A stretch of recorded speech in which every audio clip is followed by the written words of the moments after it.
Política em Rede.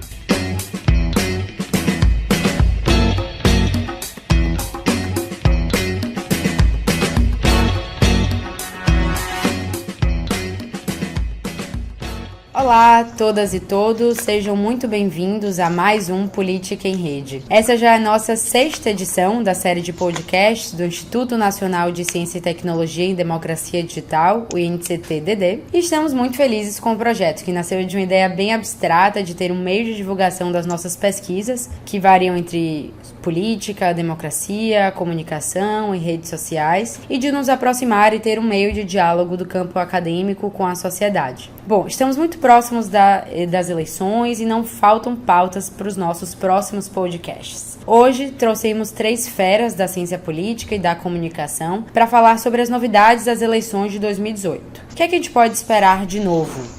Então, com certeza, teremos uma ótima discussão com os nossos 3 convidados. Primeiramente, eu apresento a vocês o professor Sérgio Braga, cientista político e professor da Universidade Federal do Paraná. Sérgio pesquisa sobre parlamentos, eleições, redes sociais. Com certeza terá muito o que acrescentar hoje ao nosso debate. E, inclusive, Sérgio foi o entrevistado do nosso último programa. Vou deixar o link aqui embaixo para quem quiser conferir. Seja muito bem-vindo novamente, Sérgio. Obrigado, saudações, é uma satisfação participar dos debates aí do INCT-DD e com 2 ilustres pesquisadores aí da área de eleições e internet político. Estou à disposição de vocês. Valeu, Sérgio. Convidamos também Emerson Serve, que também é cientista político do Departamento da Universidade Federal do Paraná. Emerson está atento a temas de comunicação política, opinião pública, campanhas eleitorais e sim, está aqui pela primeira vez. Então seja muito bem-vindo ao Política em Rede, Emerson. Olá, eu que agradeço o convite, Maria, Sérgio e Vitor.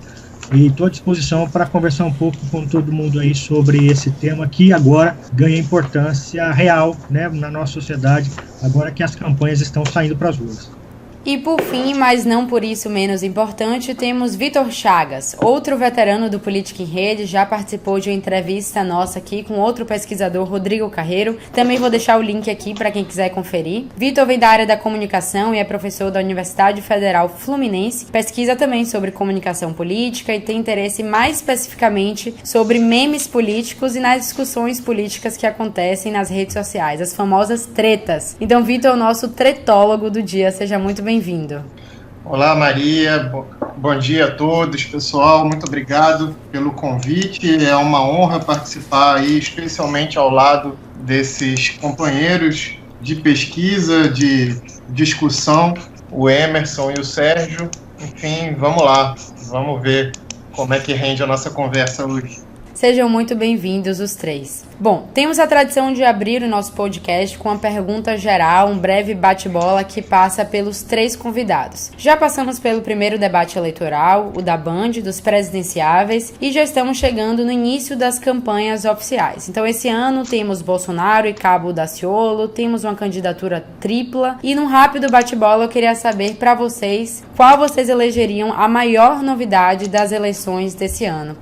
Olha, eu poderia começar dizendo que tem, além de tudo que você já disse, que são coisas novas, eu diria que nós estamos, do ponto de vista das campanhas, vivendo uma eleição que pode marcar o fim de um ciclo político no Brasil. A política é feita de ciclos, né? Então, o ciclo ele começa, cresce e tem um momento que ele começa a se desgastar e tende a ser substituído, ou pelo menos os principais atores que controlavam ou que comandavam a política em determinado momento tendem a ser substituídos ou pelo menos tendem a dividir o poder que antes eles concentravam.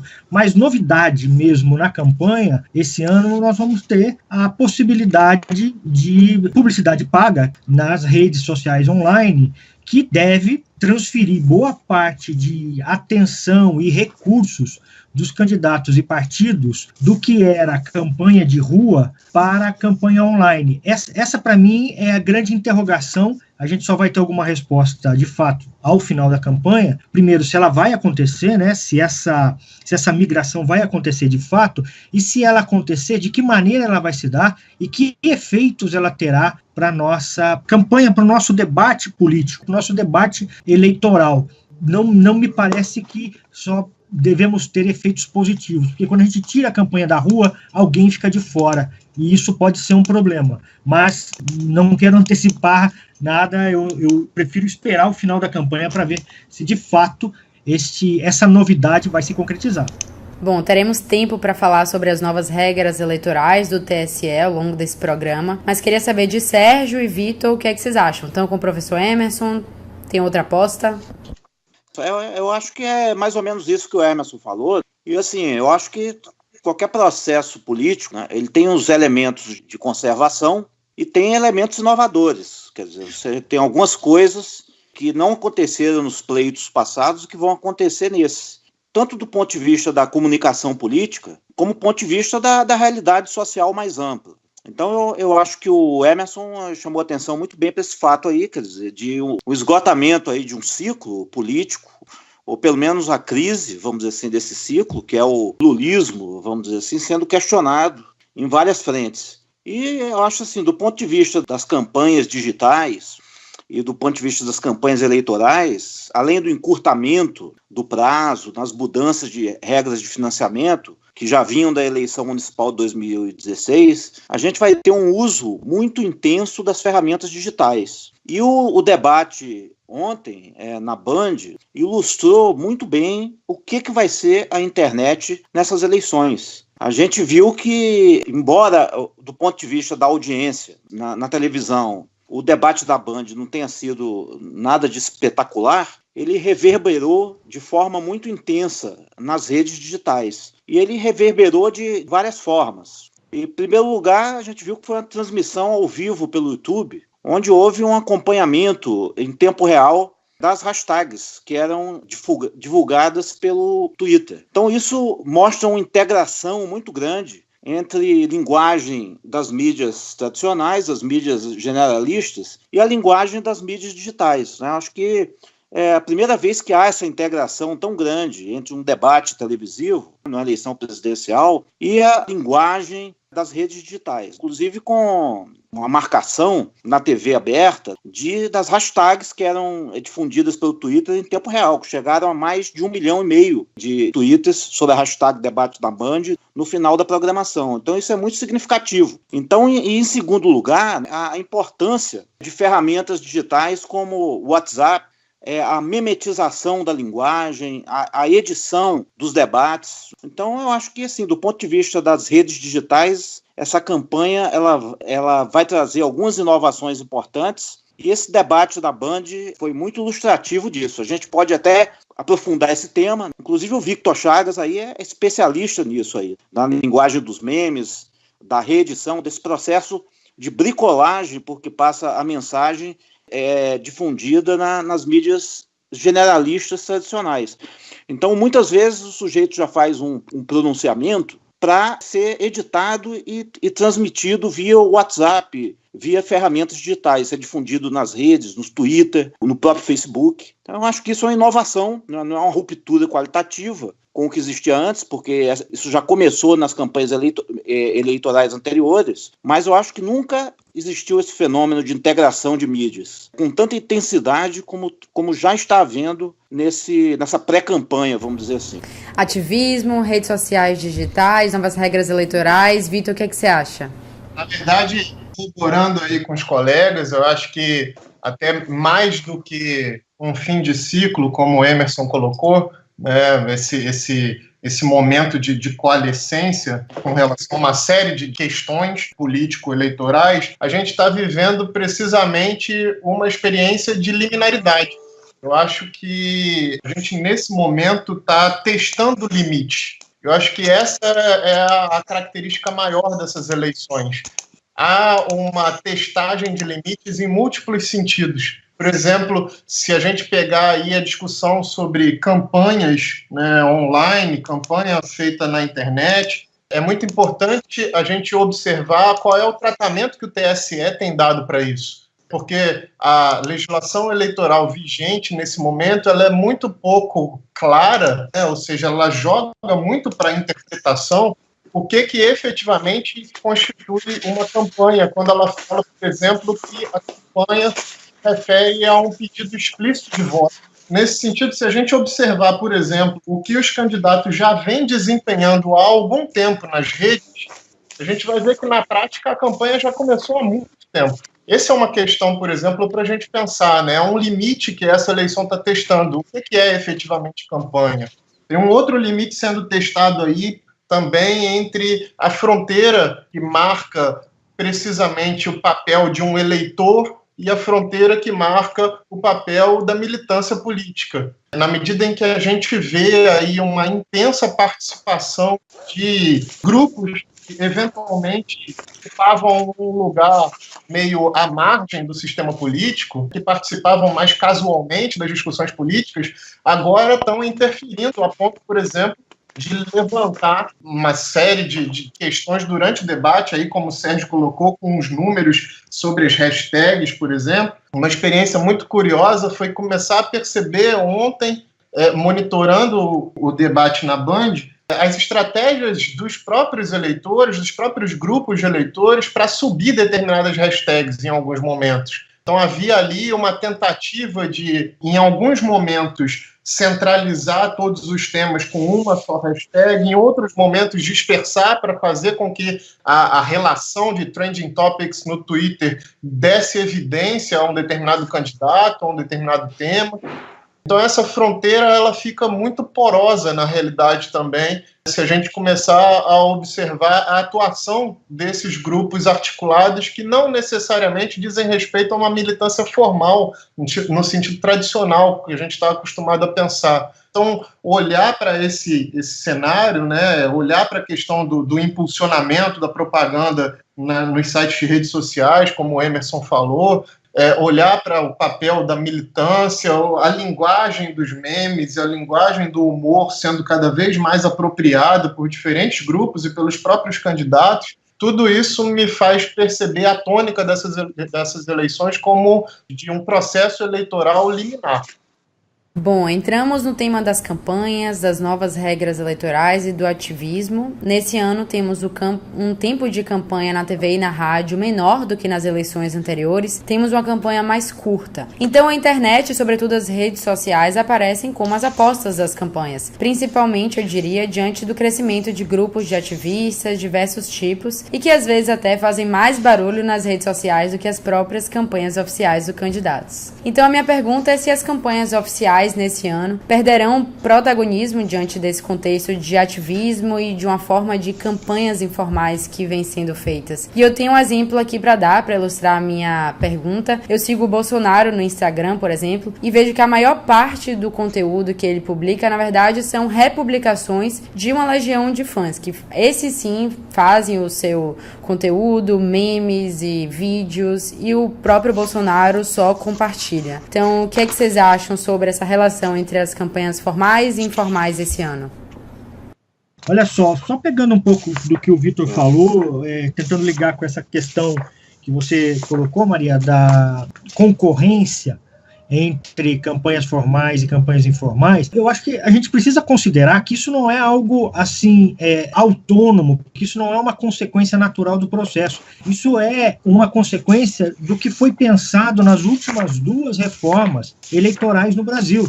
Nós tivemos uma mini reforma eleitoral em 2015, essa liderada principalmente pelo então presidente da Câmara, Eduardo Cunha, e a de 17, que foi uma continuidade dessa, que elas tiveram por objetivo reduzir a visibilidade das campanhas. Elas tiveram por objetivo tornar o sistema partidário e eleitoral brasileiro mais opacos, ou seja, mais controlados pela elite, pelas cúpulas partidárias.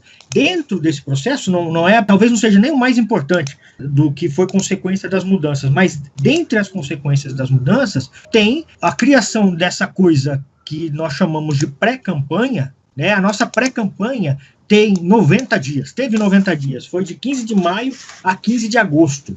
Então, o que é a pré-campanha? A pré-campanha é todo mundo que já é ocupante de cargo público pode se apresentar como ocupante de cargo público sem pedir voto, todos os partidos podem negociar, tratar, sentar, conversar com outros partidos para tentar fortalecer campanhas, mas nós ainda não estamos em uma campanha. E quando a campanha começa efetivamente dia 16 de agosto, nós passamos a ter apenas 52 dias de campanha, até dia 7 de outubro, que é a eleição. E nós passaremos a ter 30 e poucos dias de horário eleitoral, o que é muito baixo em comparação aos períodos anteriores. Aí, somado a isso, nós temos um interesse, uma demanda da sociedade em participar, porque cada vez ela vem encontrando mais barreiras e menos espaços para participar no sistema tradicional. Imagine a dificuldade que é para um candidato novo, alguém que não tem mandato, entrar nesse sistema sabendo que ele vai ter 50 dias para concorrer, para se apresentar e para concorrer com candidatos que têm 4 anos de mandato fazendo campanha. Então, é algo bastante injusto do ponto de vista de quem está fora do sistema. Isso acaba estimulando que meios alternativos, formas alternativas de organização, de manifestação e de participação.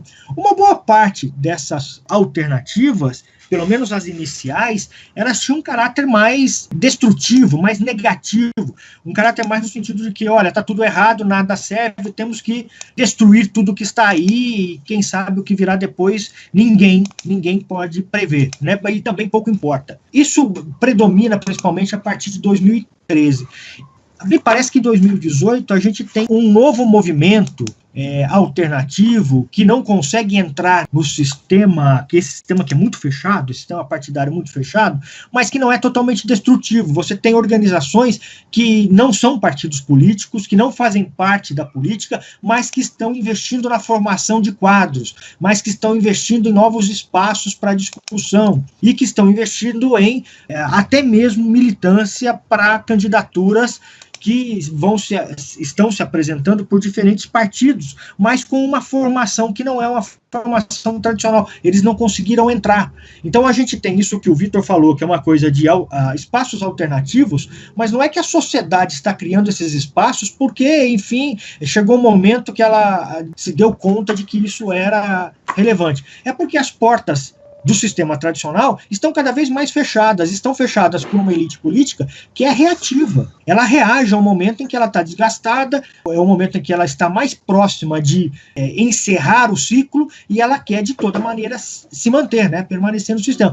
Por isso ela muda as regras para favorecer ela mesma. Isso dá possibilidade do surgimento desses movimentos que não tem nenhuma responsabilidade em manter o sistema tal como é, porque o sistema não permitiu que eles entrassem pelas vias tradicionais. Então é até natural que haja uma reação contra o próprio sistema.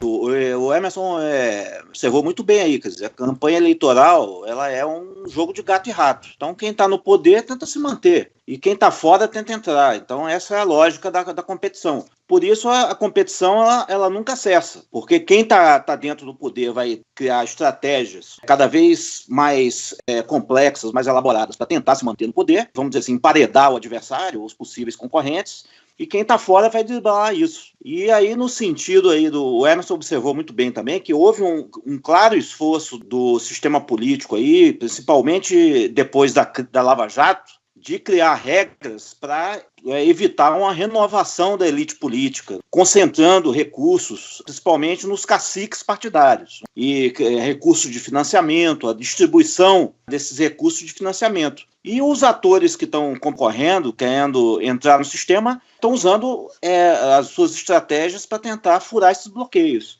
E aí a internet tem um papel importante. Eu acho que no caso, por exemplo, do Bolsonaro, aí, dificilmente você entenderia esse fenômeno se não fossem as tecnologias digitais, as chamadas redes sociais digitais. Outro dia eu estava lendo um texto, uma conferência do Wilson Gomes, do professor Wilson Gomes, aí da Universidade Federal da Bahia, e ele falou muito bem, quer dizer, que o Bolsonaro, na verdade, ele está sendo um pouco carregado pelas redes e pelo bolsonarismo. Existe um fenômeno aí chamado bolsonarismo nas redes digitais, um conservadorismo assim, meio furioso, que vai muito além da figura do Bolsonaro. E às vezes o Bolsonaro é até mais moderado do que esse processo aí, né? A gente viu aí na greve dos caminhoneiros claramente isso. O Bolsonaro foi um elemento apaziguador lá da greve, quer dizer, até o general Mourão agiu como um elemento moderador, porque, né, os grevistas queriam ir muito mais além. Isso só foi possível porque as redes digitais, principalmente o WhatsApp, possibilitaram uma conexão muito rápida desses atores que contestavam a ordem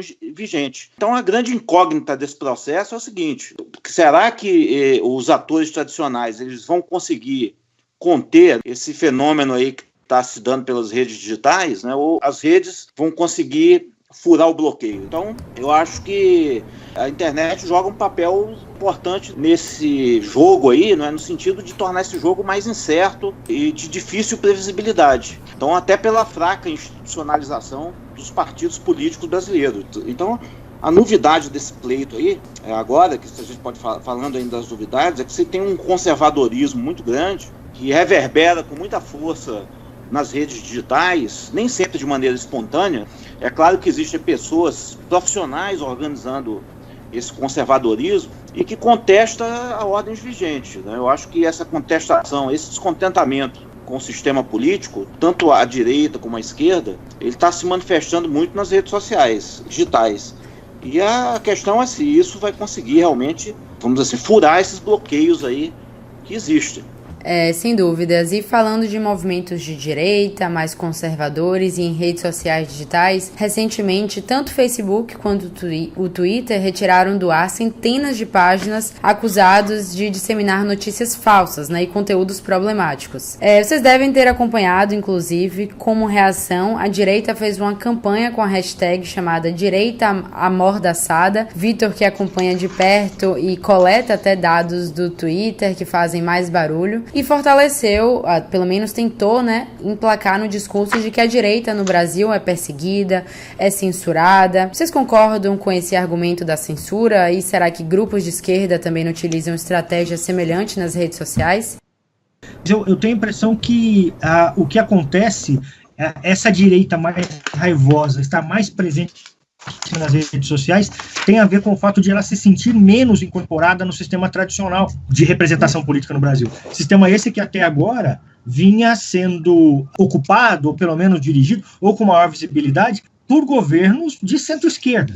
Então, o que explica, a meu ver, a esquerda, né, e aí eu queria ouvir o Sérgio também, o que explica a esquerda, de maneira geral, perder mais nas redes sociais quando entra para o embate direto com a direita, é o fato de que a esquerda não tem uma justificativa tão forte da necessidade de estar nesses espaços, porque, de alguma maneira, ela estava representada, suas demandas, seus temas estavam representados no sistema tradicional, ao passo que sobrava essa direita mais reacionária e alguns segmentos mais raivosos, o espaço das redes sociais para manifestar toda a sua insatisfação por estarem justamente perdendo no sistema tradicional. A gente se acostumou a esse argumento, né, muito em função, inclusive, de uma perspectiva herdada aí da compreensão teórica sobre a espiral do silêncio e tudo mais, de que a direita, de alguma maneira, fica confinada e esse espaço para que ela possa argumentar se apresentou desde o início da popularização da internet. Esse é um argumento que vem sendo trabalhado aí há pelo menos 10 anos, né? Eu lembro de quando a gente começou a mapear as redes da blogosfera política conservadora, né, os chamados olavetes, né, os seguidores do Olavo de Carvalho, e como é que esse argumento naquela ocasião fazia muito sentido. Entretanto, eu acho que a gente tem assistido aí uma espécie de uma virada de jogo, uma reversão da espiral do silêncio, e com isso a gente tem passado a observar também uma reversão nos argumentos típicos de cada um desses grupos. O argumento da censura, por exemplo, hoje passa a caber muito melhor a esses grupos conservadores, uma vez que eles encontraram o seu espaço de fala nessa arena, especialmente das mídias sociais. Assim. Então, acho que a gente precisa observar justamente essa inversão de polos. Esse é um elemento importante que a gente tem acompanhado nos últimos anos. E uma outra coisa fundamental que a gente precisa também observar é que quando a gente se refere à dinâmica da militância na internet, como é que esses grupos se articulam, etc., a gente tende a observar esse fenômeno a partir de uma perspectiva um pouco achatada. É como se só existisse um modelo de militância, como se só esses militantes só conseguissem dar vazão a um tipo específico de ação coletiva, e na realidade a gente tem que observar com muito cuidado as nuances de todo esse processo, porque existem, por exemplo, diferentes tipos de ação coletiva, cada uma atrelada, por exemplo, a uma perspectiva da própria plataforma. Então a gente está vendo aí se organizarem grupos de militância para subir hashtags no Twitter, ao mesmo tempo em que a comunicação aí em grupos fechados, em pequenas células, que se assemelham muito à dinâmica de células terroristas, a gente já vem discutindo um pouco essa configuração, funciona muito melhor no WhatsApp. A gente tem que observar como é que essas plataformas também obscurecem o acesso à informação, inclusive para fins de pesquisa, porque isso, de alguma maneira, acaba facilitando a atuação desses grupos. É muito difícil você mapear os circuitos por onde eles trafegam numa plataforma que é absolutamente opaca. Então, olhar para esse fenômeno com essas nuances é muito importante. Assim, é muito importante a gente perceber que a atuação coletiva desses grupos não é uma só, não se dá de uma só maneira. Eles têm ocupado estratégias multifacetadas aí. Bom, e saindo então da parte mais de redes sociais e ativismo que já falamos, e indo agora para um assunto mais institucional, já passamos pela fase das convenções partidárias e temos 13 candidatos à presidência. 13 é o maior número de candidatos que temos desde a eleição de 89, e temos também candidatos de todos os tipos, né? Isso a gente não pode negar, para todos os gostos. Eu queria saber de vocês como que vocês avaliam esse cenário. É um cenário positivo ou negativo para o processo eleitoral e para a democracia, de modo geral, ter tantos partidos e candidatos concorrendo à presidência? Falando mais como cientista político, assim, né, estudioso das instituições, do que como analista de redes sociais, eu acho assim, esse processo extremamente negativo para a democracia, porque principalmente o mais preocupante é que muitos desses candidatos, a identidade e os vínculos de lealdade que eles formam com o eleitorado são totalmente fora dos partidos políticos, estão totalmente à margem dos partidos políticos. Então, por exemplo, contrastando, só para dar um exemplo, vamos contrastando a eleição brasileira com a eleição americana do Trump. Muitos dizem que o Trump é um candidato populista, porque ele é um outsider que veio de fora. Mas se você analisar a campanha americana, o Trump, ele não só bateu 9 candidatos dentro dos partidos, dentro do Partido Republicano, ele ganhou várias primárias, ele tem maioria no Senado e tem maioria na Câmara. Então o Trump, por mais que ele seja de fato um ator outsider, ele sempre foi vinculado ao Partido Republicano e ele está colado, ele representa uma corrente profunda da opinião pública americana que tem uma certa sustentação nas instituições políticas, principalmente no Congresso. Aqui no Brasil isso não ocorre. Aqui no Brasil você tem um sistema, né, talvez seja a pior combinação possível para ocorrer dentro de uma democracia, que é um sistema político com um presidente com vários poderes de agenda, poder de elaboração orçamentária muito forte, tanto em nível nacional como em nível das unidades subnacionais, com um quadro partidário extremamente fragmentado e pouco institucionalizado aos olhos do eleitorado. Os únicos 2 partidos que realmente têm uma maior institucionalização, uma maior densidade programática, e não por isso eles levam geralmente os candidatos para o segundo turno, são o PT e o PSDB, Partido dos Trabalhadores e o PSDB. Com essa crise do PT, uma crise que é, a meu ver, muito profunda, que é uma crise programática, discursiva, né? Uma crise de mensagem para o eleitorado, a situação ficou muito mais complexa, porque o PT era o partido pivotal no sistema político brasileiro, e o PT está perdendo essas características porque ele não está conseguindo se reconectar com a sociedade brasileira. E isso explica, inclusive, a insistência do PT no Lula. A grande âncora do PT hoje, para assegurar a sua sobrevivência política e a sua manutenção no governo, na melhor das hipóteses, é o Lula, é a imagem do Lula.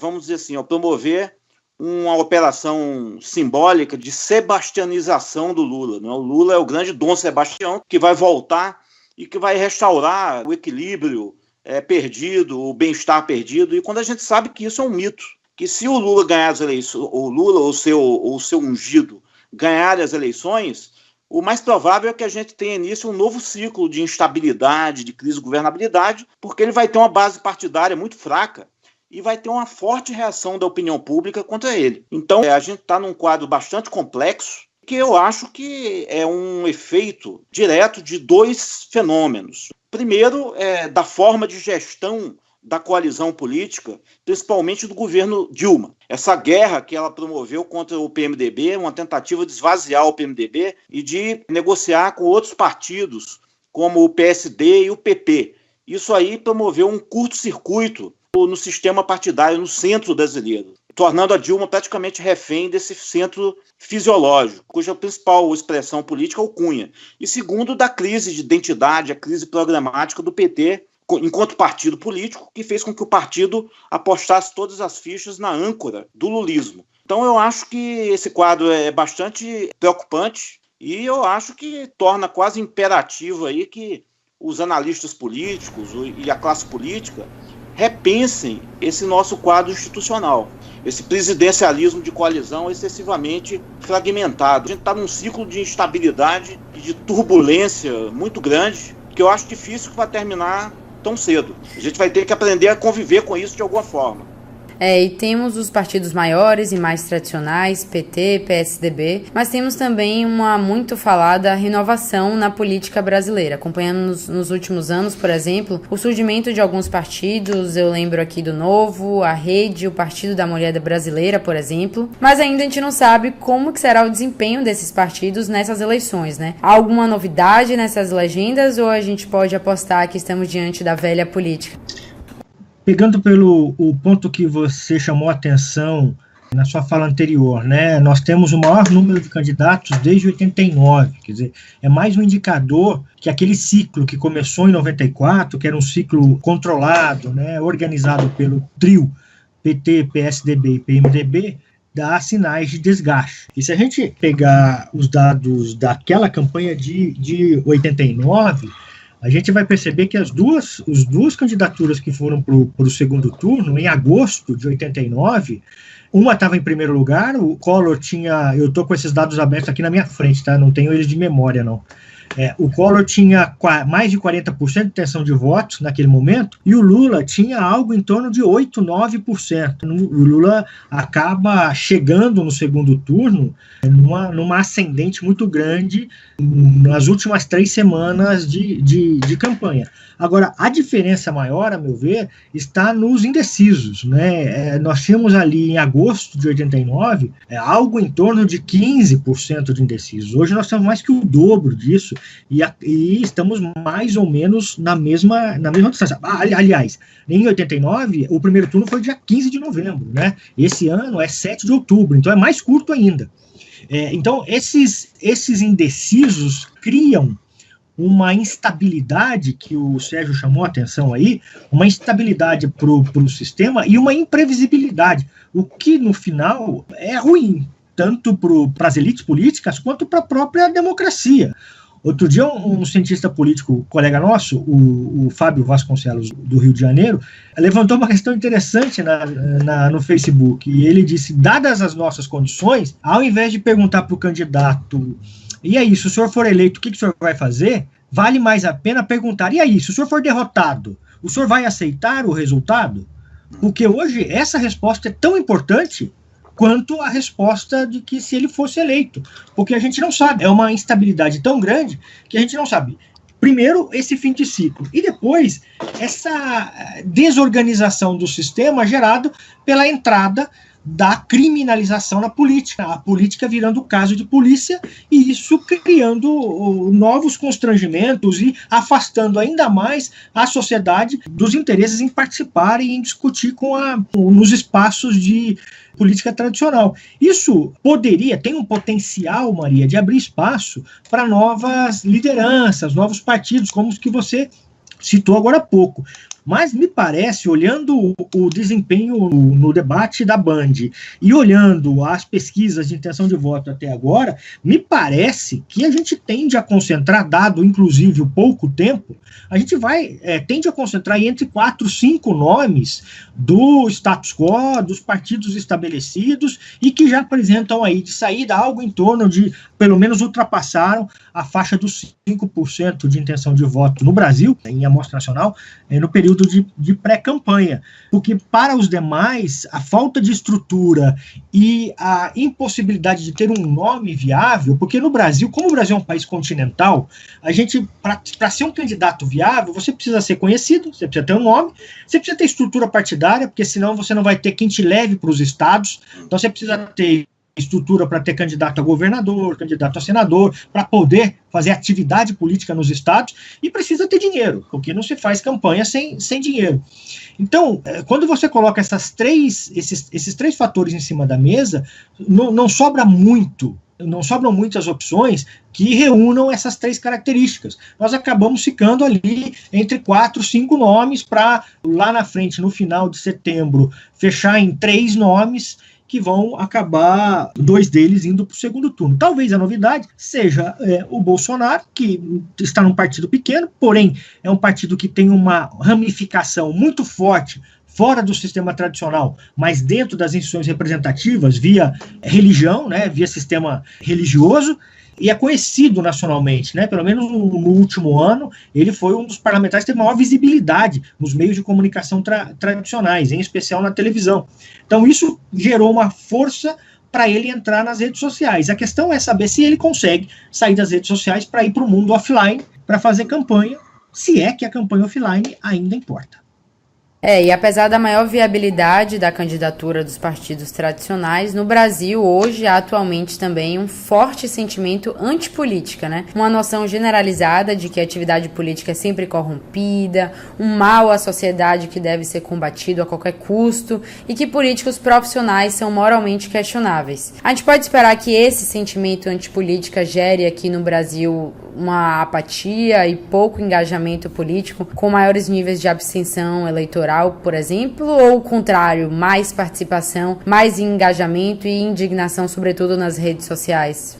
Acho que se há algo de positivo para esse quadro absolutamente fragmentário, que o Emerson e o Sérgio já destacaram, é o fato de que ele proporciona, de alguma maneira, uma meta-reflexão.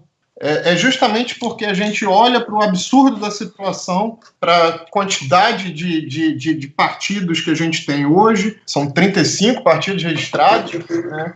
A gente olha para a quantidade de candidatos concorrendo, para esse centro absolutamente fragmentado, como o Emerson já destacou na leitura dele, e a gente percebe que é preciso discutir, colocar em debate essa questão. Daí é o recrudescimento dessa leitura cínica sobre a política, inclusive. É o fato de que, uma vez que a gente não tem os programas partidários muito bem definidos, uma vez que esse viés, inclusive ideológico, foi se perdendo, e muito, diga-se de passagem, só abrindo um parêntese, muito em função, inclusive, de um certo trauma histórico. A gente precisa lembrar aí que durante muito tempo a polarização entre PT e PSDB, por exemplo, nas eleições, era sempre tratada negativamente, como se ela tivesse um sentido de alguma maneira similar à polarização que a gente teve bipartidária também, que nos foi imposta durante a ditadura. Então é muito importante a gente observar como esse processo histórico em longa duração se desenvolveu.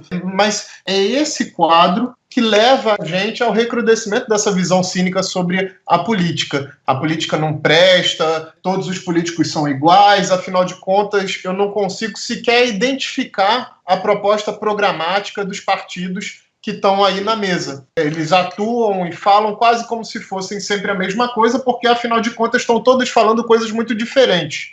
Essa questão é muito importante para a gente observar, porque talvez eu vá um pouco na contracorrente. Eu não sei se essa perspectiva cínica sobre a política favorece efetivamente a apatia. Talvez justamente o contrário. Ela favoreça uma percepção de que é necessário se engajar. A gente tem visto aí, né, uma atuação cada vez mais engajada de diferentes maneiras, aí, tanto a partir de um processo de formação de quadros, de coletivos ou movimentos ainda não solidamente institucionalizados, mas que têm uma certa atuação aí junto aos movimentos sociais, a formação, né, de novos quadros num processo de renovação ou de pretensa renovação política, digamos assim, mas a gente tem também visto um interesse cada vez mais crescente das pessoas em discutir efetivamente a política, né? Voltando um pouco ao que Sérgio colocava lá no princípio, o Emerson também, o sistema político, ao mesmo tempo em que ele vai se fechando, a gente vai encontrando uma disposição maior das pessoas em participar efetivamente desse debate, uma vez que elas antes sequer tinham acesso a esse debate.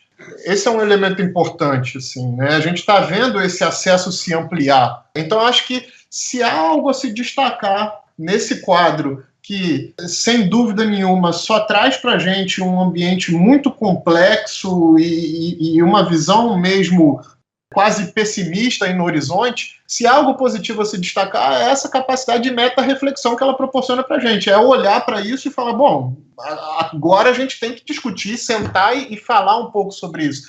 Não à toa esse tema tem sido destacado por várias candidaturas, inclusive cada uma à sua maneira, é claro, né, mas a gente vê aí, por exemplo, no discurso mesmo dos candidatos, né, ontem no debate, e isso já vem sendo reforçado há algum tempo, né, a gente vê o Álvaro Dias com a bandeira dele de refundar a política, a gente vê aí Alckmin dizendo, no primeiro dia que eu sentar na cadeira eu vou propor uma reforma política, ou seja, há um sentimento generalizado de que esse tema não pode passar mais, ele precisa ser colocado na mesa, né? E muito disso vem em função justamente desse incômodo que tem despertado esse processo de fragmentação política que a gente tem atravessado nos últimos anos.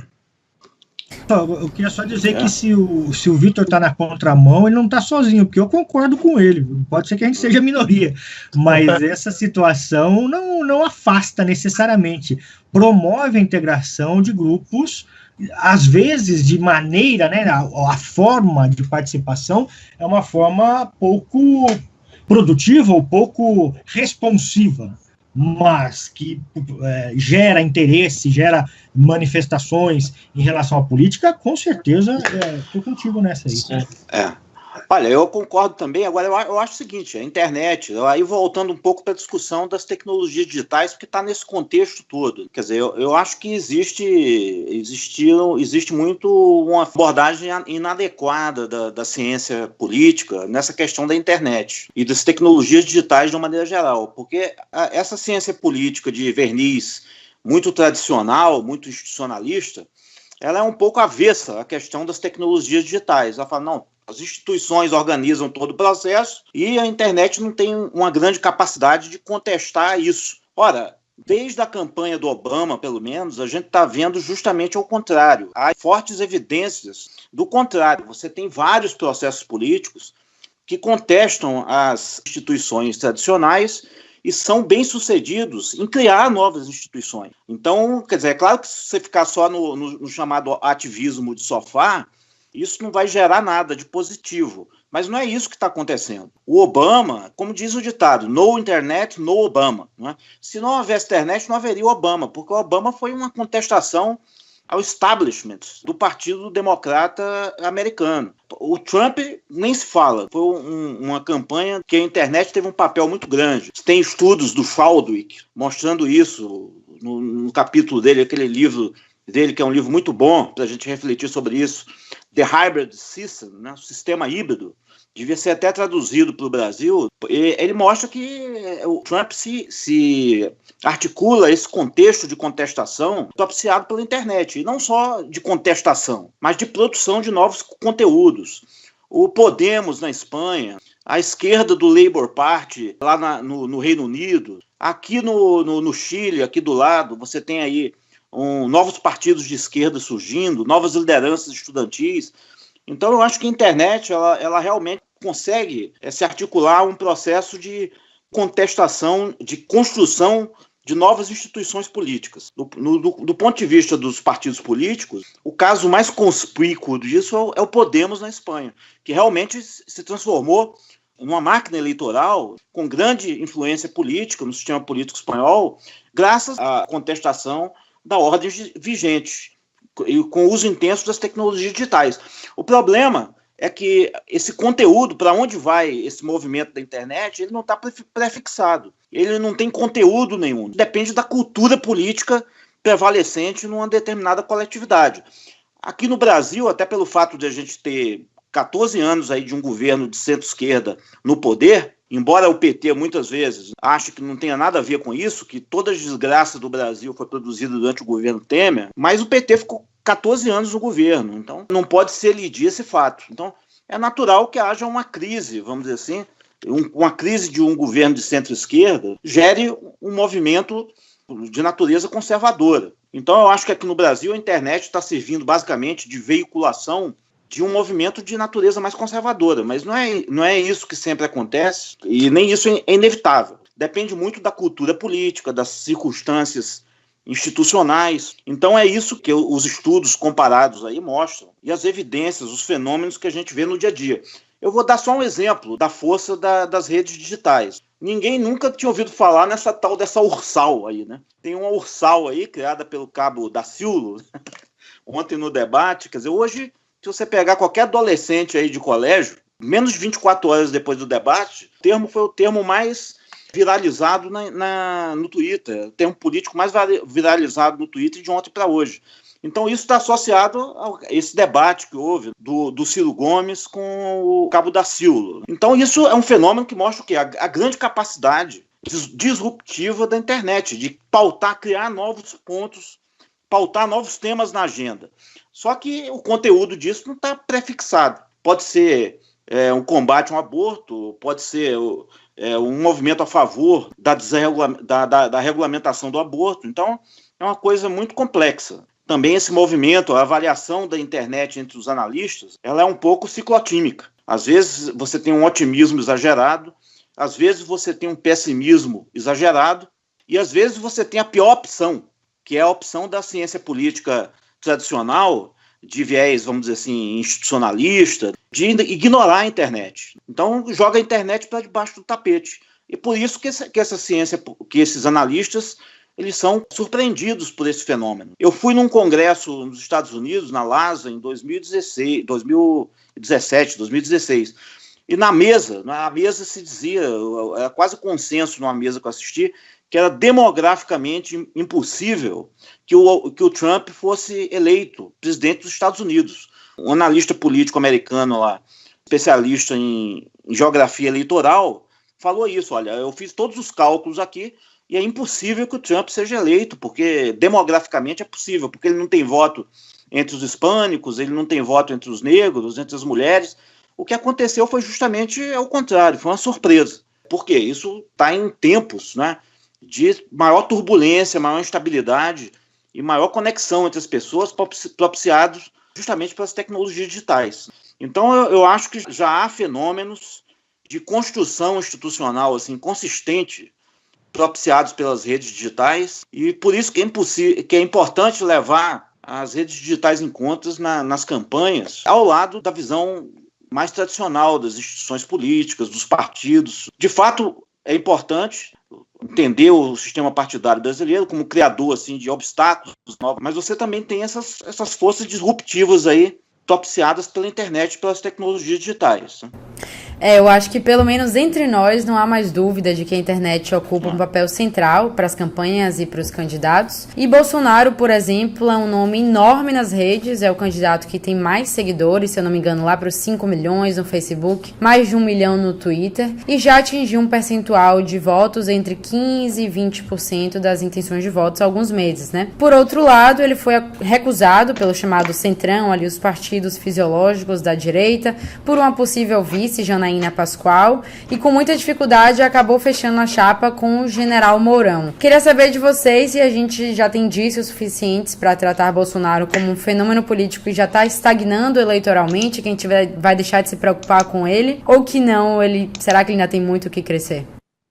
Eu acho, só destacar, inclusive ligando um pouco essa tua questão com a fala anterior do Sérgio, eu acho que a gente precisa também olhar, é claro, a gente está aqui discutindo e chegando justamente a essa pactuação de que a internet tem um papel cada vez mais decisivo no processo eleitoral, e a gente tem observado isso, mas eu quero chamar a atenção também para o fato de que a gente precisa observar um pouco o ecossistema ao redor da internet. Isso é muito fundamental, porque para além do ambiente eminentemente tecnológico, Bolsonaro, por exemplo, é o fenômeno que se torna hoje muito em função do circuito em que ele acaba permeando nesses últimos anos, assim, e isso não diz respeito única e exclusivamente à internet. Recuperando um pouquinho a fala, uma das falas anteriores, já não me lembro se do Sérgio ou do Emerson, inclusive, justamente o fato de que Bolsonaro batalhou por espaço durante muito tempo em programas de auditório, é justamente o fato de que Bolsonaro flutuou aí nesse universo do entretenimento como uma figura absolutamente folclórica, que ele acaba dando margem para esse crescimento espontâneo dele. Estava falando um pouquinho aí sobre a perspectiva cínica crescente do eleitorado, e é muito importante a gente observar que a essa perspectiva cínica é muito comum, e isso não só nesse pleito, basta a gente olhar aí, por exemplo, para o caso Tiririca, é muito comum a associação entre esse cinismo eleitoral e uma certa folclorização da política. A gente agora começa a observar, por exemplo, o crescimento do Bolsonaro, especialmente nas pesquisas espontâneas, mas isso é muito em função justamente desse imbricamento entre isso que essa atmosfera que eu tenho procurado caracterizar como a dimensão da brincadeira política. Essa brincadeira que ao mesmo tempo pode ter um caráter lúdico, mas que pode também implicar justamente nesse olhar de descrédito que acaba favorecendo o candidato com a aura mais folclórica. Então, acho que esse fenômeno precisa ser observado para além, propriamente, da atuação das redes de militância informal, dos sectos de seguidores do Bolsonaro na internet, nas mídias sociais. Esse fenômeno precisa também ser olhado a partir desse processo, dessa perspectiva de uma longa duração em que o Bolsonaro vem há muito tempo cavando o espaço, inclusive em veículos de mídia tradicional, mas que, digamos, pertencem um pouco ao segundo escalão. Assim, esses programas de auditório, esses programas mesmo mais voltados propriamente ao entretenimento. Bolsonaro tem uma penetração muito grande nessas camadas, né, e isso acabou favorecendo um pouco.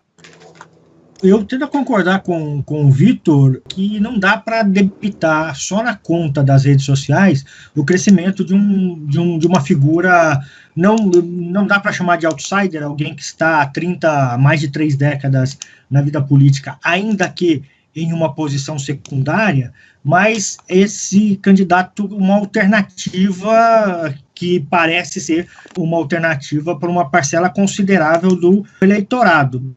Mas, assim como o Vitor, e para não incorrer no risco dos colegas que o Sérgio assistiu lá na LASA e depois ser desmentido pela realidade, prefiro esperar para saber como, de fato, esse investimento feito no último ano, tanto em meios tradicionais como nas mídias, nas redes sociais online, feitas pelo Bolsonaro, pelos partidos pelos quais ele passou, e pelas organizações que estão sustentando essas estratégias de comunicação dele, eu prefiro esperar para ver se isso de fato se conforma em votos efetivos, né, em apoios nas campanhas. Nós sabemos que, no último ano, o PSL, o partido do Bolsonaro, foi o partido que apresentou o maior crescimento no número de filiados no Brasil. Ele continua sendo um partido com baixo número de filiados, mas quando você pega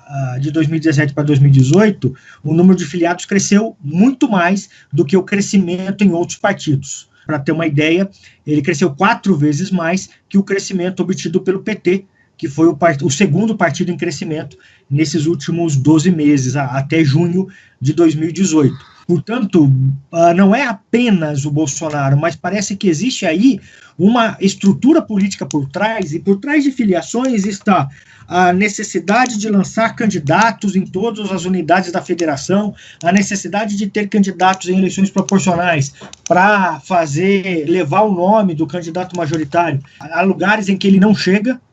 Então aí nós temos a coincidência de 2 estratégias, uma estratégia política tradicional e uma estratégia de levar a imagem de uma figura pública como se fosse deslocado do sistema tradicional, porque relacionar com o sistema tradicional lhe traria mais ônus do que bônus.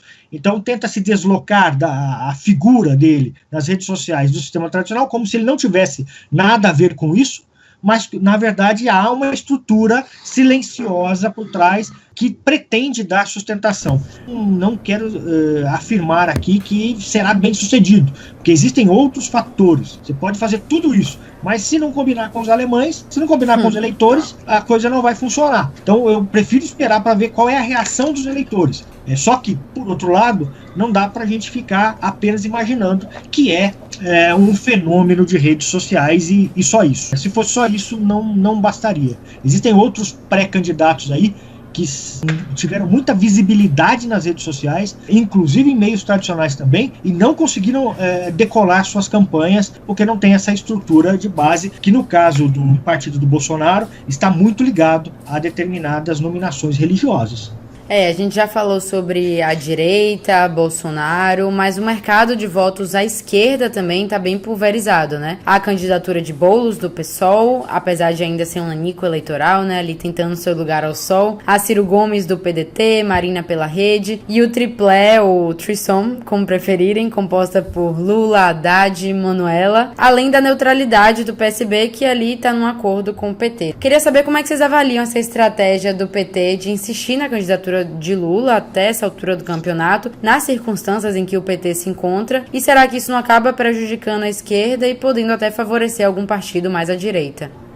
Assim, eu acho que ela até do ponto de vista da militância do PT e um cálculo estritamente eleitoral, ela até se justifica, porque o Lula tem um capital, é o ator político individual com o maior capital eleitoral do Brasil, especialmente nas regiões com menor IDH, que são mais beneficiadas, que foram mais beneficiadas pelo Bolsa Família. E o Lula é o grande símbolo desse desejo de ascensão social e de um capitalismo mais inclusivo que está presente em correntes significativas da opinião pública brasileira. Mas, assim, do meu ponto de vista individual, eu sou totalmente contra esse tipo de estratégia que joga todas as fichas no jogo político em líderes personalistas. Eu sou a favor da construção partidária e da construção institucional, do fortalecimento dos partidos políticos e o seu enraizamento na sociedade civil, principalmente na sociedade civil, e no fortalecimento dos órgãos parlamentares. Se você observar os países com maior IDH do mundo, maior qualidade de vida, onde a qualidade de vida é maior, o que eles têm em comum? Um parlamento sólido, institucionalizado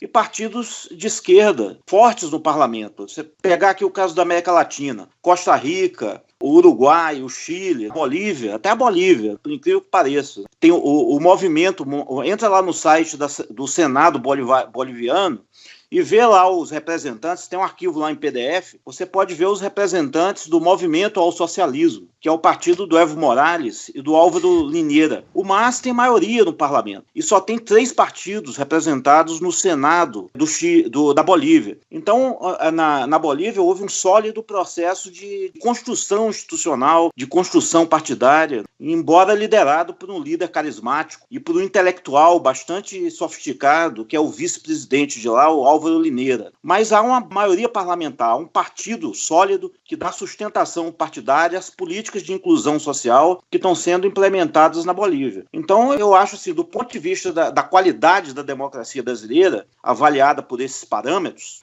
partidos de centro-esquerda forte. E aí, conectando com a sua pergunta sobre a esquerda, partidos de centro-esquerda forte no parlamento e parlamentos que sejam abertos, que sejam transparentes e onde as instituições parlamentares funcionem, de fato, como agências formuladoras e fiscalizadoras das políticas públicas, eu acho a candidatura do Lula extremamente negativa, porque ela gera uma identidade fraca, uma lealdade fraca entre o segmento mais atrasado do eleitorado e uma liderança carismática, que embora ela tenha todos os méritos que ela possa ter do ponto de vista histórico e da qualidade política que o Lula tem enquanto um ator individual, isso aí do ponto de vista da construção institucional, eu acho que é muito ruim para a democracia brasileira. Eu acho que está na hora da esquerda se renovar, se repensar e se reconectar de novo com a sociedade, com a parte, pelo menos a parte mais avançada da sociedade brasileira do ponto de vista político, para não perder o bonde da história aí, senão vão vir outros candidatos e vão ultrapassar, vai sofrer não só uma derrota eleitoral, mas também uma derrota política muito grave, como foi o caso do governo da Dilma,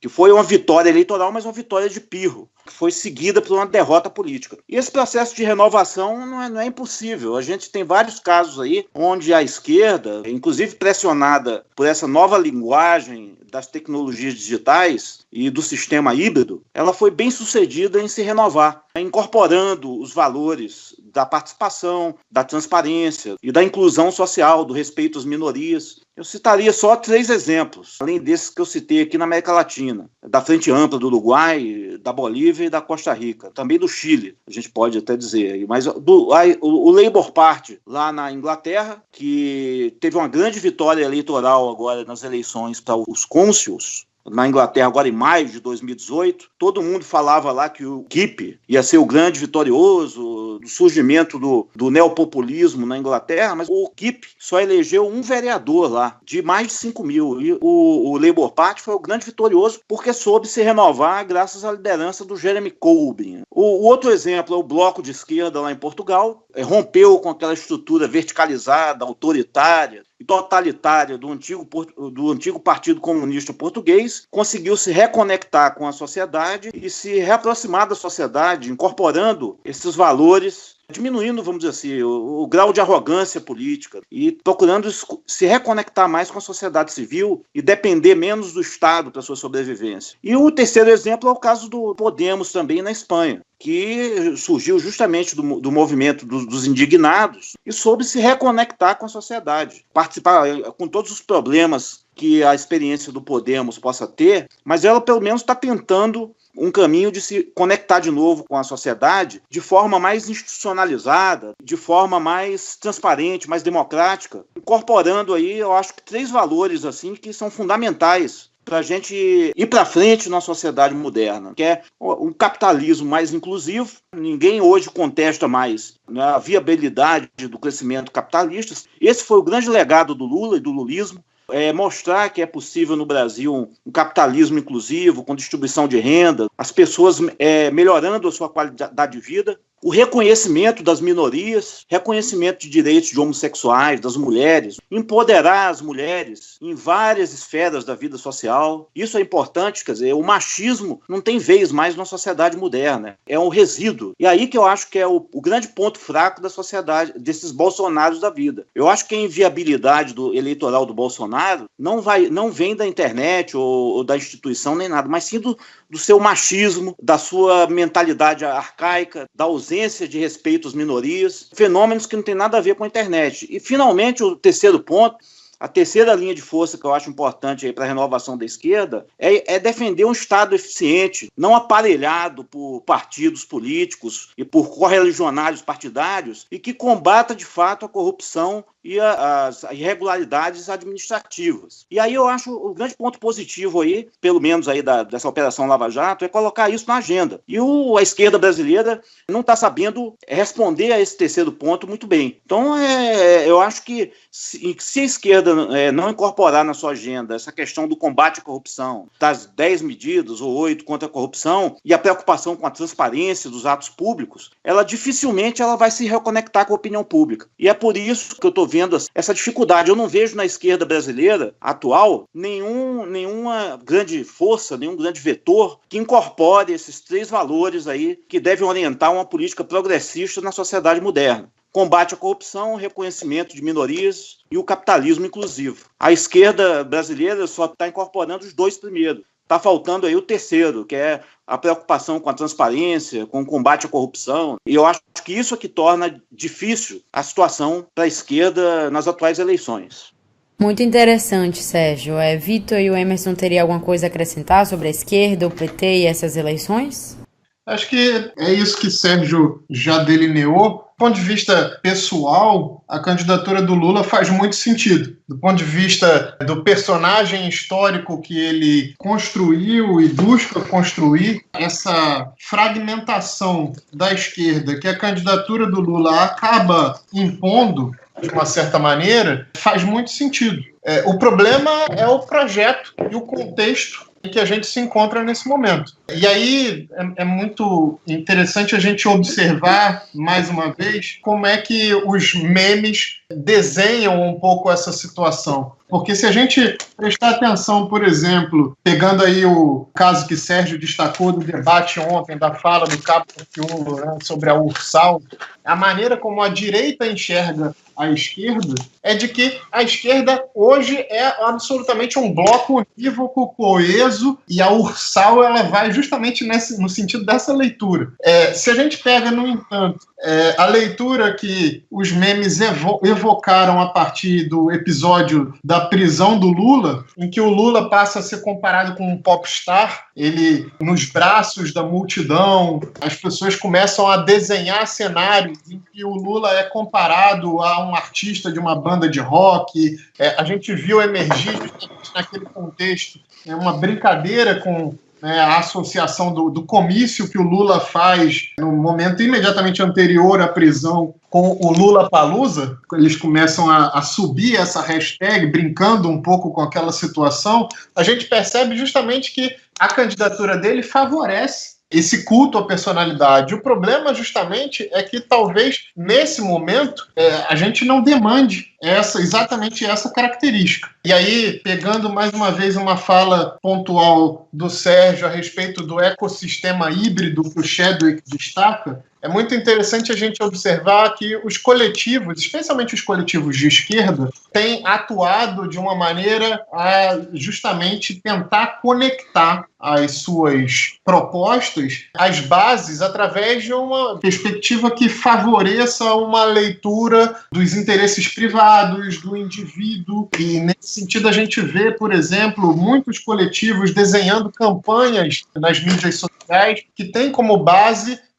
um processo de autoafirmação individual, autodeterminação da mulher, autodeterminação das pessoas LGBT. A gente tem visto muito os coletivos trabalhando com esse tipo de temática, ao passo que as instituições partidárias, na realidade, têm procurado fazer um movimento semelhante, mas tem deixado de lado justamente a discussão programática. Esse é o movimento que o PT tem feito nesse momento. É um movimento que vai no sentido da conexão com o indivíduo, mas perde um pouco a proposta programática, perde um pouco a conexão com a base, propriamente. Eu acho que esse é o risco que a candidatura do Lula tem apontado para a gente, assim. Olha, eu concordo com o Vitor quando ele diz que é necessária a candidatura de Lula para a história, para a biografia política dele, e concordo com o Sérgio quando ele diz que isso, do ponto de vista mais geral, tende a ser mais negativo que positivo para o debate político do país como um todo. Agora, a respeito da estratégia propriamente dita, eu queria só chamar a atenção para 2 elementos que normalmente a gente não considera. O primeiro deles é que o Lula sempre foi maior que o PT. O PT sempre esteve muito a reboque da figura pública de Lula. Apesar do PT, na história política recente, na nossa redemocratização, ser o único partido que veio das bases para cima, veio de baixo para cima, todos os outros partidos são mais ou menos os que vieram do período da ditadura, e foram se dividindo, foram se separando. O PT não, né? O PT tem uma outra trajetória, mas apesar disso, ele não consegue formar uma base social que seja maior que a sua liderança personalista, que é a sua principal liderança, seu presidente eterno. Então, o fato de Lula ser maior que o PT já constrange, limita as alternativas que o próprio PT tem. A segunda questão que eu quero chamar a atenção, tem a ver com a primeira, é que, embora a gente sempre fique olhando só para a candidatura presidencial, nós estamos falando de uma eleição nacional que envolve 5 cargos. Envolve, por exemplo, a garantia de manutenção do partido nos próximos 4 anos, com estrutura, com recursos partidários, e para isso ele precisa ter bancada na Câmara Federal, né, na Câmara de Deputados. Para isso ele precisa eleger governadores, ele precisa eleger senadores, ou então a máquina partidária sofre muito. E os cálculos prévios indicam que, depois da Lava Jato, embora todos os grandes partidos, todos os 3 grandes partidos sofram com as denúncias de corrupção, o PT é o partido que mais sofre, é o partido que mais perde, foi o partido que jamais perdeu nas eleições de 2016, não só em votos, mas também perdeu em candidatos. Ele não conseguiu manter o número de candidatos. E a saída prematura de Lula de uma campanha como essa teria um impacto devastador sobre as perspectivas de eleições proporcionais para deputado para o PT propriamente dito, ainda que a permanência dele gere esses problemas que o Sérgio e o Vitor relataram antes. Então, do ponto de vista do líder partidário e não do líder nacional, faz sentido, porque ele sabe que se o PT enfraquecer muito, vai ser pior para ele em um segundo momento, ou pior para quem vier depois dele em um segundo momento. E o fato de que o PT é o partido que mais perdeu com essas denúncias de corrupção, diz menos do PT propriamente dito e diz mais das bases, dos apoiadores dos partidos.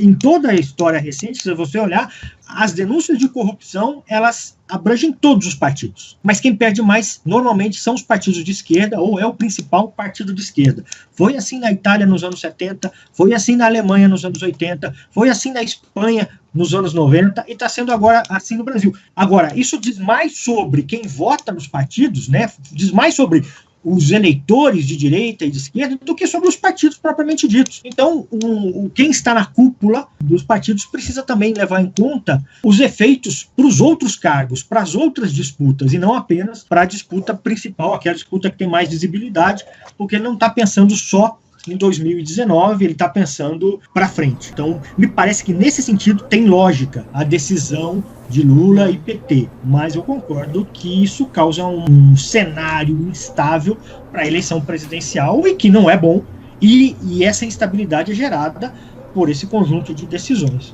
Uhum. Bom, vamos chegando ao fim de mais um Política em Rede. O papo foi muito bom, produtivo, mas para encerrar, temos a tradição de fazer uma pergunta final para os 3, uma espécie de bate-bola, não precisa demorar muito, e fiquem tranquilos também, não envolve futurologia ou mandinar. Então a pergunta que a gente quer saber é, se na avaliação de vocês, até esse momento, voltando um pouco para grupos de ativismo e redes sociais, queria saber se grupos de direita, na avaliação de vocês, têm conseguido se organizar melhor. Isso é, fazer mais barulhos, usar melhor os recursos e estratégias de comunicação política nas redes sociais, quando a gente compara com grupos de esquerda nesse momento. O que é que você acha? Podem começar e ficar à vontade para bater essa bolinha aí. Olha, eu acho que as evidências, né, aí é uma questão menos de opinião do que de ver os estudos. Inclusive os estudos do Victor Chagas, do Marcelo Alves, lá da UF, né, do pessoal do IESP também, as evidências mostram que sim, que por causa desse contexto, até porque a esquerda está no poder, eu acho que no Brasil há indícios disso aí, que bastante persuasivos, vamos dizer assim, que a direita está dominando as redes sociais, os conservadores. E há um exército, vamos dizer assim, mais do que isso, há um exército virtual aí, profissionalizado, em difundir essas imagens. Isso não quer dizer que vai permanecer sempre assim. O forte aí das esquerdas, né, no mundo virtual, foram essas experiências institucionalizadas, como o orçamento participativo digital em Belo Horizonte, o governo aberto, o governo colaborativo no Rio Grande do Sul. Então, a esquerda ela usou as redes digitais basicamente para essas experiências participativas, né, mais institucionalizadas. Agora, eu acho que é isso. A grande fragilidade desse conservadorismo, eu acho que não está tanto nas redes. ela está no conteúdo da mensagem deles, que é muito fraco, porque vai na contramão de uma sociedade moderna. É por isso que, apesar do Bolsonaro ser muito forte nas redes digitais, eu não vejo muito futuro eleitoral para ele, porque ele vai ter dificuldade de ocupar esse centro. E a mensagem dele é muito arcaica e se reflete até na fisionomia dele nos debates. Ele não sabe muito o que dizer quando ele é confrontado com questões mais espinhosas, como, por exemplo, a questão de como organizar um capitalismo inclusivo no Brasil e como respeitar as minorias, os grupos LGTB. Ele fica com aquela cara lá meio apatetada, e isso é um sinal quase fisionômico da dificuldade dele de falar com esses setores da sociedade brasileira que demandam aí a inclusão social e o reconhecimento dessas minorias. Então, eu acho que a força dele nas redes indica também uma fragilidade dele muito grande do offline. Eu acho que há uma diferença, claro, tem esse contexto que o Sérgio destacou, a gente assistiu aí a um conjunto de experiências mais institucionalizadas de participação, propostas por segmentos de esquerda, e a gente tem assistido mais recentemente essa virada conservadora, enfim, que tem marcado um pouco a atuação desses grupos políticos, inclusive na internet. Mas eu acho que a gente tem que também prestar atenção nas diferenças de objetivos que hoje esses grupos assumem para si. E com isso, acho que eu vou justamente ao encontro do que o Sérgio está apontando. Os grupos conservadores, com a sua atuação política nas mídias sociais, eles têm um objetivo muito de curto prazo. É um interesse muito imediato no processo eleitoral em si. Enquanto que a atuação que a gente tem acompanhado de coletivos mais à esquerda, com pautas progressistas, etc., ela tem se fundado, na realidade, ou pelo menos tem cada vez mais assumido para si essa missão, digamos assim,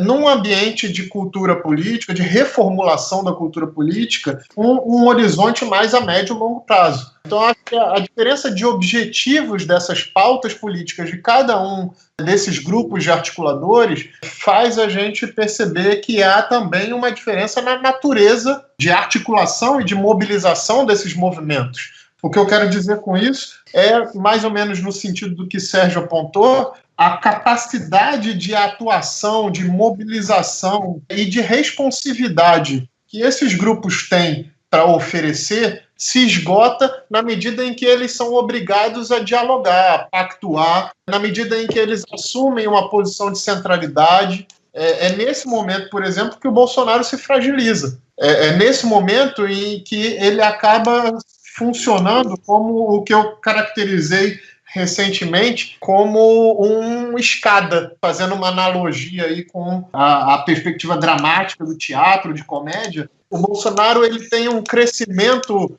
muito evidente nesse primeiro momento da piada, digamos assim, mas no segundo momento em que ele é obrigado a dialogar, no segundo momento em que ele levantou a bola, quem corta é outro.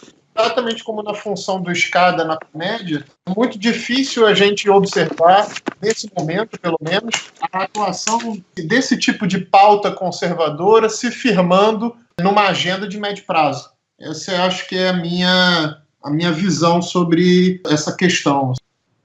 Eu tendo a concordar com os dois. Eu acho que o que nós vemos é mais os movimentos de direita anti-status quo, inclusive direita anti-status quo, da direita status quo, ele consegue ser bem sucedido quanto aos resultados mais imediatos e não tanto quanto à organização. Tem a ver mais com a pauta imediata, que se esgota rapidamente, inclusive porque as estratégias discursivas elas são muito fortes e imediatistas, do que uma capacidade de organização permanente, porque isso levaria a uma organização fora das redes sociais, coisa que eu não tenho indicadores, ainda não tenho elementos que possam afirmar que isso esteja acontecendo no Brasil. Então, eu tendo a concordar nesse ponto com eles e espero um pouco mais para ver o Bolsonaro na campanha de fato, para ver se esse percentual de defensores intransigentes dele e do discurso dele nas redes sociais, se ele se transfere ou não para o mundo offline. Claro que todos nós temos desejos, mas nem sempre nossos desejos são contemplados pela realidade. Infelizmente, a realidade, às vezes, ela é muito má com as nossas vontades. Então, é melhor a gente esperar um pouco. Vamos acompanhar as eleições de perto e ficar torcendo pelo menos pior, né? Então, para finalizar, gostaríamos de anunciar que temos um projeto especial também para acompanhar as eleições daqui para frente, a partir da próxima semana, do dia 23 de agosto, que será também a primeira semana de campanha oficial das eleições de 2018. O nosso podcast, Política em Rede, lançará comentários semanais sobre as eleições, com a nossa equipe de pesquisadores do INCT. E, de forma mais factual, vamos acompanhar de perto tudo que rolou em cada semana da campanha até o final de outubro, depois do fim das eleições. Convidamos todos os ouvintes para ficarem ligados. E gostaria de agradecer, claro, muitíssimo pela participação dos nossos 3 convidados e convidar vocês, nossos ouvintes, a seguirem o INCT-DD nas redes sociais. É só procurar INCT.DD no Twitter, Instagram e Facebook. Até a próxima. Tchau, tchau. Política em Rede.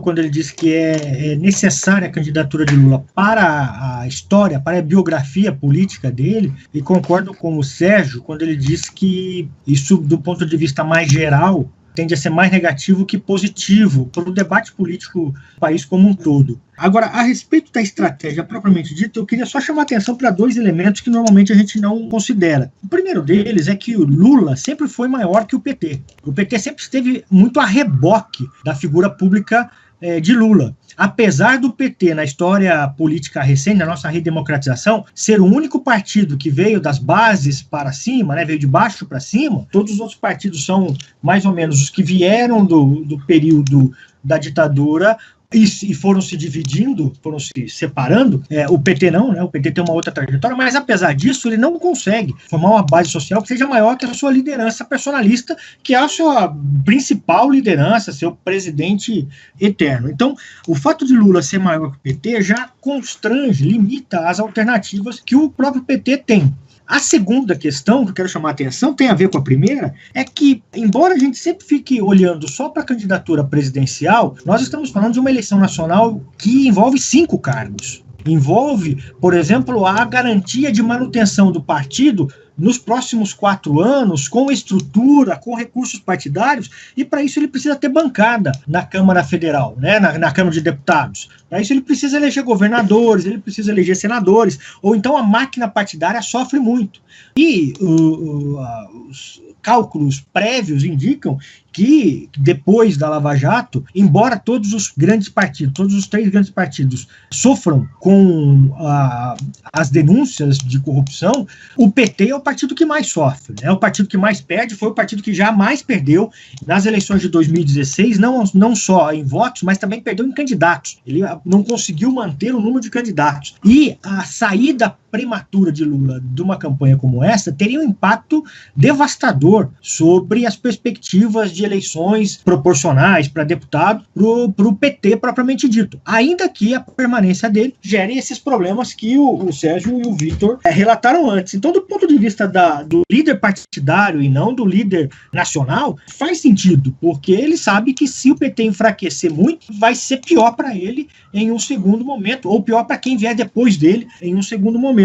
E o fato de que o PT é o partido que mais perdeu com essas denúncias de corrupção, diz menos do PT propriamente dito e diz mais das bases, dos apoiadores dos partidos. Em toda a história recente, se você olhar, as denúncias de corrupção, elas abrangem todos os partidos. Mas quem perde mais, normalmente, são os partidos de esquerda, ou é o principal partido de esquerda. Foi assim na Itália nos anos 70, foi assim na Alemanha nos anos 80, foi assim na Espanha nos anos 90, e está sendo agora assim no Brasil. Agora, isso diz mais sobre quem vota nos partidos, né? Diz mais sobre os eleitores de direita e de esquerda do que sobre os partidos propriamente ditos. Então, quem está na cúpula dos partidos precisa também levar em conta os efeitos para os outros cargos, para as outras disputas, e não apenas para a disputa principal, aquela disputa que tem mais visibilidade, porque ele não está pensando só em 2019, ele está pensando para frente. Então, me parece que nesse sentido tem lógica a decisão de Lula e PT, mas eu concordo que isso causa um cenário instável para a eleição presidencial e que não é bom, e essa instabilidade é gerada por esse conjunto de decisões. Bom, vamos chegando ao fim de mais um Política em Rede. O papo foi muito bom, produtivo, mas para encerrar, temos a tradição de fazer uma pergunta final para os três, uma espécie de bate-bola, não precisa demorar muito, e fiquem tranquilos também, não envolve futurologia ou mandinar. Então a pergunta que a gente quer saber é, se na avaliação de vocês, até esse momento, voltando um pouco para grupos de ativismo e redes sociais, queria saber se grupos de direita, na avaliação de vocês, têm conseguido se organizar melhor. Isso é, fazer mais barulhos, usar melhor os recursos e estratégias de comunicação política nas redes sociais, quando a gente compara com grupos de esquerda nesse momento. O que é que você acha? Podem começar e ficar à vontade para bater essa bolinha aí. Olha, eu acho que as evidências, né, aí é uma questão menos de opinião do que de ver os estudos. Inclusive os estudos do Victor Chagas, do Marcelo Alves, lá da UF, né, do pessoal do IESP também, as evidências mostram que sim, que é por causa desse contexto, até porque a esquerda está no poder, eu acho que no Brasil há indícios disso aí, que bastante persuasivos, vamos dizer assim, que a direita está dominando as redes sociais, os conservadores. E há um exército, vamos dizer assim, mais do que isso, há um exército virtual aí, profissionalizado, em difundir essas imagens. Isso não quer dizer que vai permanecer sempre assim. O forte aí das esquerdas, né, no mundo virtual, foram essas experiências institucionalizadas, como o orçamento participativo digital em Belo Horizonte, o governo aberto, o governo colaborativo no Rio Grande do Sul. Então, a esquerda ela usou as redes digitais basicamente para essas experiências participativas, né, mais institucionalizadas. Agora, eu acho que é isso. A grande fragilidade desse conservadorismo, eu acho que não está tanto nas redes. Ela está no conteúdo da mensagem deles, que é muito fraco, porque vai na contramão de uma sociedade moderna. É por isso que, apesar do Bolsonaro ser muito forte nas redes digitais, eu não vejo muito futuro eleitoral para ele, porque ele vai ter dificuldade de ocupar esse centro. E a mensagem dele é muito arcaica e se reflete até na fisionomia dele nos debates. Ele não sabe muito o que dizer quando ele é confrontado com questões mais espinhosas, como, por exemplo, a questão de como organizar um capitalismo inclusivo no Brasil e como respeitar as minorias, os grupos LGTB. Ele fica com aquela cara lá meio apatetada, e isso é um sinal quase fisionômico da dificuldade dele de falar com esses setores da sociedade brasileira que demandam aí a inclusão social e o reconhecimento dessas minorias. Então, eu acho que a força dele nas redes indica também uma fragilidade dele muito grande do offline.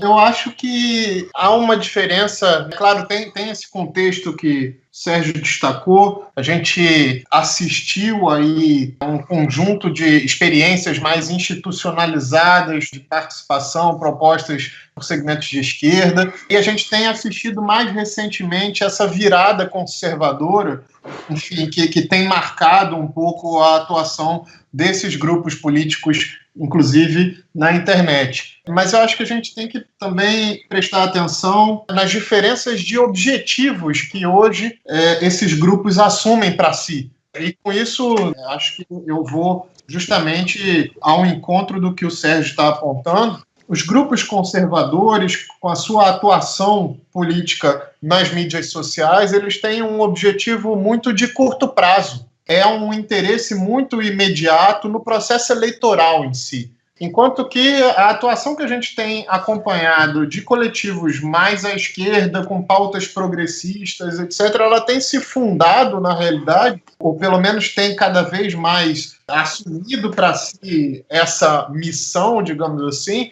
num ambiente de cultura política, de reformulação da cultura política, um horizonte mais a médio e longo prazo. Então, acho que a diferença de objetivos dessas pautas políticas de cada um desses grupos de articuladores faz a gente perceber que há também uma diferença na natureza de articulação e de mobilização desses movimentos. O que eu quero dizer com isso é, mais ou menos no sentido do que Sérgio apontou, a capacidade de atuação, de mobilização e de responsividade que esses grupos têm para oferecer se esgota na medida em que eles são obrigados a dialogar, a pactuar, na medida em que eles assumem uma posição de centralidade. É nesse momento, por exemplo, que o Bolsonaro se fragiliza. É nesse momento em que ele acaba funcionando como o que eu caracterizei recentemente como uma escada, fazendo uma analogia aí com a perspectiva dramática do teatro, de comédia. O Bolsonaro ele tem um crescimento muito evidente nesse primeiro momento da piada, digamos assim, mas no segundo momento em que ele é obrigado a dialogar, no segundo momento em que ele levantou a bola, quem corta é outro. Exatamente como na função do escada na comédia, é muito difícil a gente observar, nesse momento pelo menos, a atuação desse tipo de pauta conservadora se firmando numa agenda de médio prazo. Essa eu acho que é a minha visão sobre essa questão.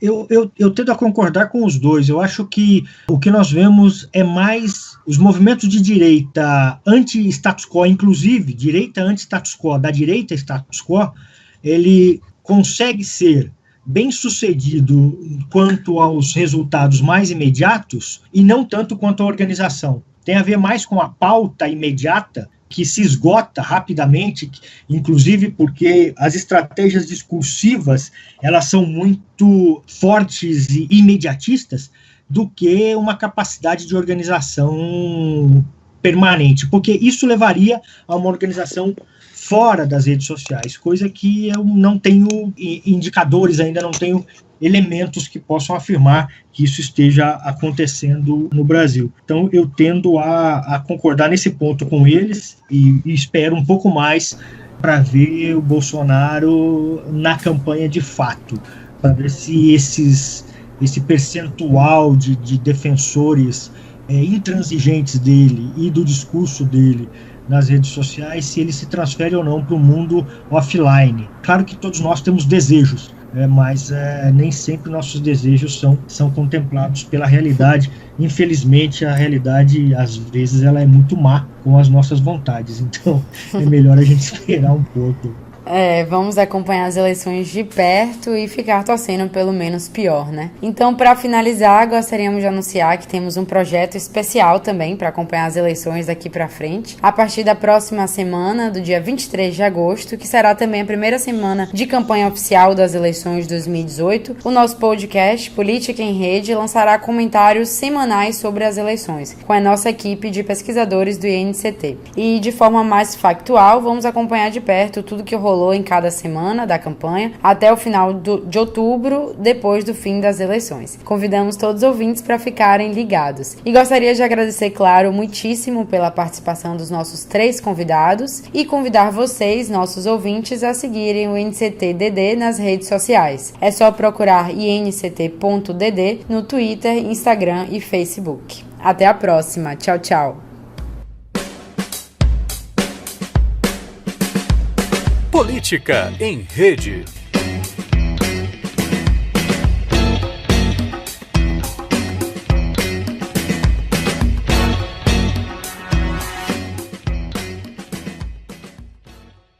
Defensores intransigentes dele e do discurso dele nas redes sociais, se ele se transfere ou não para o mundo offline. Claro que todos nós temos desejos, mas nem sempre nossos desejos são contemplados pela realidade. Infelizmente, a realidade, às vezes, ela é muito má com as nossas vontades. Então, é melhor a gente esperar um pouco.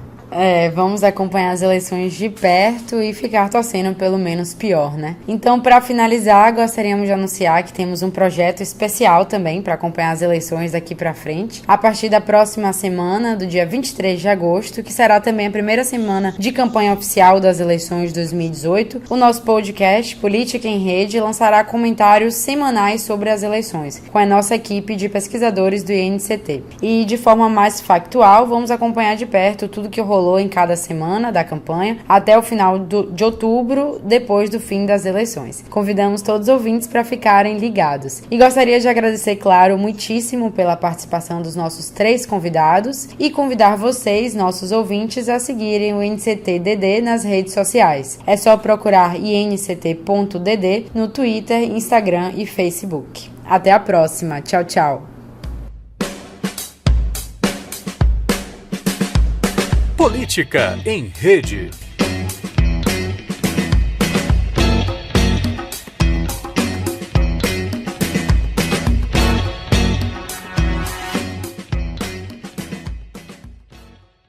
A participação dos nossos 3 convidados e convidar vocês, nossos ouvintes, a seguirem o INCT-DD nas redes sociais. É só procurar INCT.DD no Twitter, Instagram e Facebook. Até a próxima. Tchau, tchau. Política em Rede.